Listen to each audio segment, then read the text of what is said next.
Hello and welcome back to my channel, Men with Mare.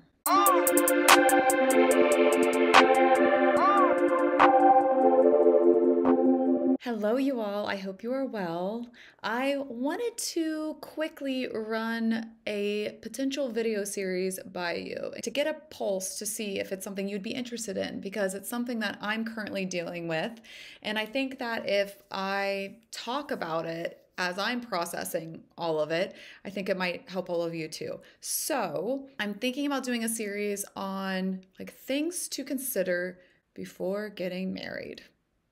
You all, I never in a million years would have dreamed that I would have been put through what I've been put through, that what I've been going through, I would go through. It's been really hard. And thank you to all of my members who have supported me throughout this, and sometimes have a hard time sharing on video form to my members about more of the personal stuff. And so I write a lot. If any of you are interested in hearing more or reading more from me, please check out getting a membership. Our 4 different tiers. But besides the point, I want to see if this is something you want to talk about, because right now, one of the biggest, most glaring things that I did not consider when I was getting married was the financial aspect of it. So what I have learned, one of the hardest parts that I've learned and I've struggled with, is that the debt that a person, your partner, accrues during the marriage can also be requested to be split evenly when you get a divorce. I think that this will put the pieces together. If you saw the Lana video, my reaction to Dealer by Lana, which that song has been on repeat for me and has helped me through this time. And thank you to Lana. If she ever watches this, I'm just like, thank you for that song, because it's so incredibly validating for me. You know, if there's that part in it, I gave you all my money, gave you all my money, I don't want to live. you know, that part that is so important to me. There was a person that wrote on it, on that video, commented on it and said, oh, whoa, this is bad acting. And I just laughed so hard when I read that, because I'm like, I wish this was an act.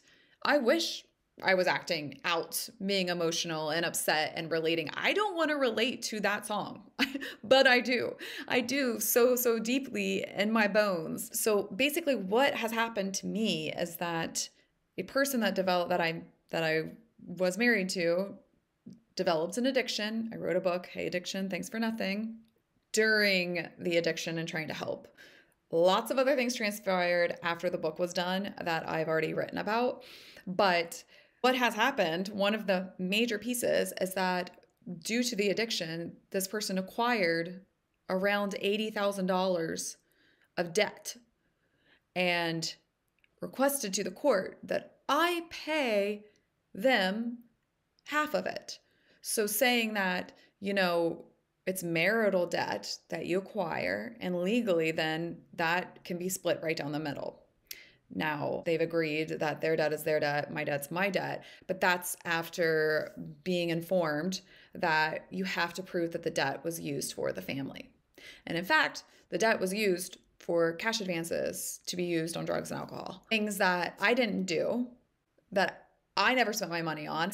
I didn't spend my money on these things. And now this person that I loved so deeply, the level of betrayal is just, it's hard to even to understand some days. And I think that's why I love Lana and Taylor so much, is because I think that they've experienced that kind of betrayal, and they're good people. And like, this happens to other people too. So that 80-some thousand dollars that was accrued through drugs and alcohol, now my ex is trying, may still try to have me pay him half of that debt. So making me responsible for the things that they did. So while I'm processing all of this and how hard it is, I want to transmute this pain. It's so incredibly isolating. And I know other people have gone through it, and I want to learn also from anyone that's been affected by it. But I also want people that aren't married or newly married to learn from my pain.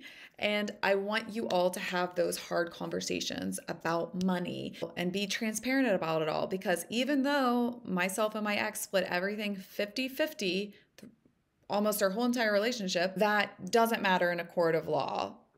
And even though everything cash advances were taking out on his credit cards, that can still be made for me to take on. Now, thankfully, I am lucky in that sense that as of now agreeing that half that his is his and mine is mine. But the fact that that was even used, that it was brought up, the emotional stress and the pain of that, so overwhelming, so harsh, so hard. And I want to help prevent you all from having to go through this. Don't go through this. Talk about those scenarios. Like if X happened to you, how would we handle it? How would you want me to have it? And I encourage you to write it down and to sign it so that you have it to reference. There were many times that I wanted to do that because I was like, oh, anytime people live double lives, people hide things. And especially when you're a caring, trusting person, the wool can get pulled over your eyes.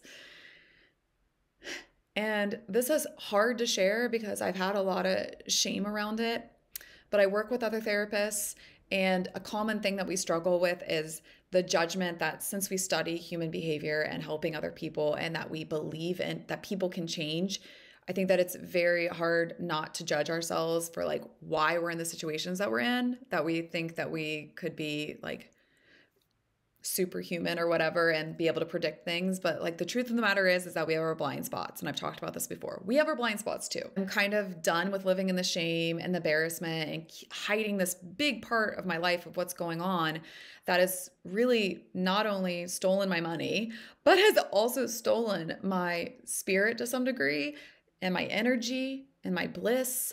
And in order to just continue working and supporting my son that is autistic, and one of the major things that I love is this channel. I've expressed this to my members, but it's this feeling of I'm angry and I'm upset and I can't just live with that. If it can help someone else by sharing this, then I'm going to share it, even though this doesn't feel good to share it, even though I wish I could hide it away and wish that it never existed. The truth of the matter is that it's happening and I didn't see it coming. My number one thing is to talk about finances before getting married, while you're married.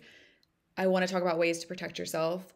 I also want to know, is this a topic that you want to hear more from me? Do you want to know about the real pitfalls of getting married? And this isn't to bash marriage. This is not saying that marriage is a bad thing. It's not about that at all. This is just being real about the situation. And while I more than likely, I mean, never say never, but I will not get married again.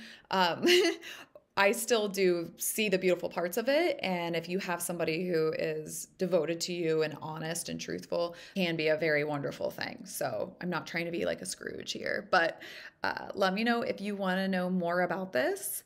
And I look forward to discussing and talking about this topic if you like. All right, you all be well. Take care.